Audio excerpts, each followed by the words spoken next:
Bismillahirrahmanirrahim. Assalamualaikum warahmatullahi wabarakatuh.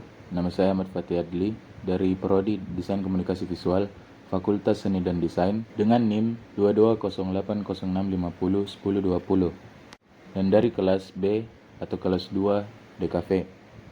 Di kesempatan kali ini, saya akan membawakan resume materi pertemuan kedua, yaitu dengan judul Sejarah Metodologi Desain dengan atau oleh dosen pengampu saya, yaitu yang terhormat Bapak Dian Cahyadi, SSN, MDS. Pendahuluan. Metodologi desain adalah pendekatan sistematis untuk merancang dan mengembangkan produk atau solusi yang efektif dan berfungsi dengan baik. Metodologi desain telah berkembang seiring waktu dan telah mengalami banyak perubahan dan penyesuaian untuk memenuhi kebutuhan dan tuntutan pasar yang berubah. Pada awalnya, desain dianggap sebagai kegiatan yang tidak dapat diajarkan dan lebih banyak bergantung pada pengalaman, intuisi, dan naluri. Namun pada tahun 1950-an, desain mulai dipelajari secara ilmiah dan sistematis. Salah satu kontributor awal dalam pengembangan metodologi desain adalah arsitek Christopher Alexander, yang dikenal sebagai teorinya tentang pola dalam arsitektur.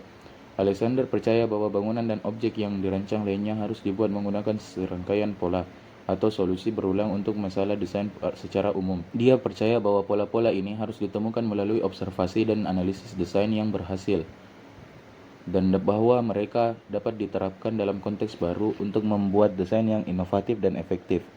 Karya Alexander membantu menggeser fokus desain dari proses individualistik dan subjektif menjadi proses yang lebih sistematif, objektif, dan dapat diajarkan. Beberapa contoh pola dalam arsitektur yang dikembangkan oleh Alexander antara lain pola jendela duduk, pola pola bukaan di sudut, pola tangga belok, pola teras tingkatan, dan pola teras berpagar. Pola ini diterapkan dalam desain ruang publik seperti taman, plaza, atau kampus universitas. Contoh penerapan pola-pola arsitektur ini bisa ditemukan dalam desain lingkungan perencanaan kota dan desain bangunan.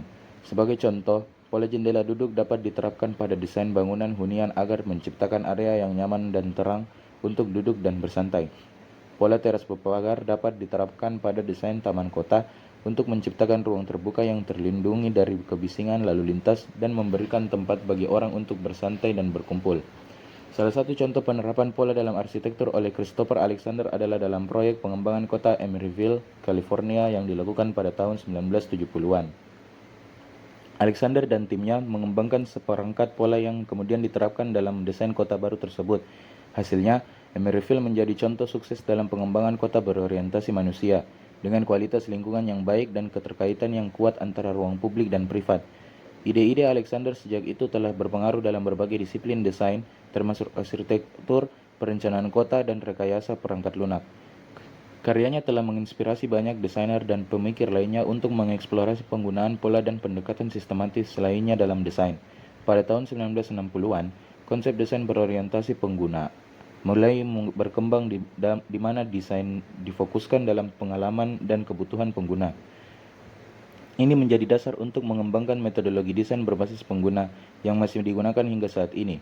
Pada tahun 1970-an, proses desain mulai dibagi menjadi tahap-tahapan yang berstruktur seperti tahap konseptualisasi, perencanaan, pengembangan, dan evaluasi.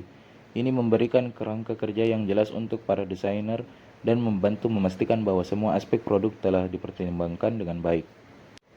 Pada tahun 1980-an dan 1990-an, teknologi mulai memainkan peran yang semakin penting dalam desain. Pada tahun 2000-an, konsep desain responsif mulai berkembang, di mana desain harus mampu menyesuaikan dengan perubahan lingkungan dan kebutuhan penggunaan. Pada saat itu, metodologi desain terus berkembang dan berubah didorong oleh teknologi yang semakin maju dan tuntutan pasar yang terus berubah. Namun pendekatan yang berpusat pada penggunaan tetap menjadi dasar dari hampir semua metodologi desain modern. B. Tinjauan singkat asal-usul munculnya metodologi desain baru di tahun 1950-an dan 60-an. Terletak pada penerapan novel. Penerapan novel merujuk pada penggunaan prinsip-prinsip dan teknik-teknik yang ditemukan dalam karya sastra fiksi novel untuk diterapkan pada bidang lain seperti ilmu pengetahuan, teknologi, atau bisnis. Metode ilmiah ke novel dan masalah mendesak dari Perang Dunia Kedua. Dari mana datang Operational Research atau yang disingkat oleh OR, dan teknik pengambilan keputusan manajemen dan dalam pengembangan teknik kreativitas di tahun 1950-an. Kemunculan metode desain baru pada tahun 1950-an dan 1960-an disebabkan oleh beberapa faktor yang mempengaruhi kemunculannya, yakni metodologi desain baru pada waktu itu dipengaruhi oleh penerapan novel, metode ilmiah ke novel, dan masalah-masalah mendesak yang muncul akibat Perang Dunia Kedua. Saat itu teknologi semakin berkembang pesat dan perusahaan-perusahaan membutuhkan cara yang lebih efisien untuk memecahkan masalah bisnis dan teknologi mereka. Oleh karena itu, diperlukan metode baru yang sistematis dan ilmiah untuk mengatasi masalah tersebut. Kedua, pada waktu itu juga terjadi perkembangan teknik kreativitas yang mendorong pengembangan metode desain baru. Teknik kreativitas tersebut memberikan pendekatan yang berbeda dalam pemecahan masalah dan membantu penghasilan solusi yang lebih inovatif. Ketiga, metode desain baru pada waktu itu juga dipengaruhi oleh pengembangan operasi penelitian atau Operation Research yang disingkat OR dan teknik pengembalian keputusan manajemen. Faktor-faktor tersebut membantu menciptakan pendekatan desain baru yang lebih sistematis, ilmiah, dan kreatif, yang masih menjadi landasan bagi praktik desain saat ini. Buckminster Fuller pada tahun 1957 memperkenalkan konsep ilmu desain, yang mendefinisikan sebagai bentuk desain yang sistematis. Istilah ini kemudian digunakan oleh S.A.